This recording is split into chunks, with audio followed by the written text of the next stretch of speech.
ಇವಾಗ ಪಾನಿಪುರಿ ಚಾಲೆಂಜ್ ಮಾಡ್ತಾ ಇದೀವಿ. ರೆಡಿ ಮಾಡ್ಕೋತಾ ಇದೀವಿ ನೋಡಿ. ಪೂರಿನೂ ರೆಡಿ ಆಗಿದೆ, ಪಾನಿನೂ ರೆಡಿ ಆಗಿದೆ, ಆಲೂಗಡ್ಡೆನೂ ರೆಡಿ ಆಗೈತೆ. 25 ಐತಂತೆ ಗ್ಯಾರಂಟಿ. ವಿಜಯ್ ಮೋಸದ ಆಟ ಆಡ್ತಾವನೆ. ಅವನ ಆಟ ಕೌಂಟಿಂಗ್ ತಗೋಬೇಡಿ. ನಾನು ಆಲ್ರೆಡಿ ಪಲ್ಯ ಹಾಕಿ ಹಿಡ್ಕೋತಾ ಇದ್ದಾನೆ.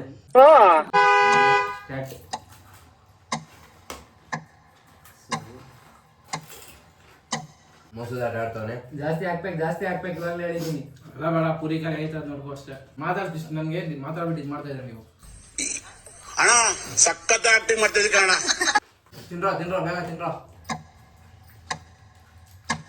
ಕಾಂಪಿಟೇಷನ್ ನೋಡ್ರೋ. ಹೇಳಿದ್ರೆ ಹೋಗ್ಬಿಡ್ತ್ಯಾ? ಇದೆಲ್ಲ ಬೇಕಾ ನಿನ್ಗೆ? ಒಂದು ಖಾಲಿ ಆಯ್ತು, ಅದೇ ಒಂದು ಖಾಲಿನೇ ಆಗಿಲ್ಲ. ಯಾಕಂದ್ರೆ ಬರೀ ಪುರಿ ತಿನ್ಕೊಂಡ್ಬಿಟ್ಟ ನಾವು ಆಗಿಂದ. ಸಾಕು ಬಿಡುಗ, ಜಾಸ್ತಿ ತಿನ್ಬಾರ್ದು. ಪಾನಿಪುರಿ ಬೈತಾರಲ್ಲ. ಖಾಲಿ ಮಾಡೋದಿ ಬರೀ ಮೋಸದ ಆಟ. ಬಿಡಿ ಆಯ್ತು, ಅವ್ನು ತಿಂದಾಯ್ತು, ಅವನೇ ಫಸ್ಟ್ ಅಷ್ಟೇ. ಈ ವಿಡಿಯೋ ನಿಮ್ಗೆ ಇಷ್ಟ ಆಗಿರೋ ಲೈಕ್ ಮಾಡಿ, ಶೇರ್ ಮಾಡಿ, ಕಮೆಂಟ್ ಮಾಡಿ, ಹಂಗೆ ಸಬ್ಸ್ಕ್ರೈಬ್ ಮಾಡ್ಕೊಳ್ಳಿ.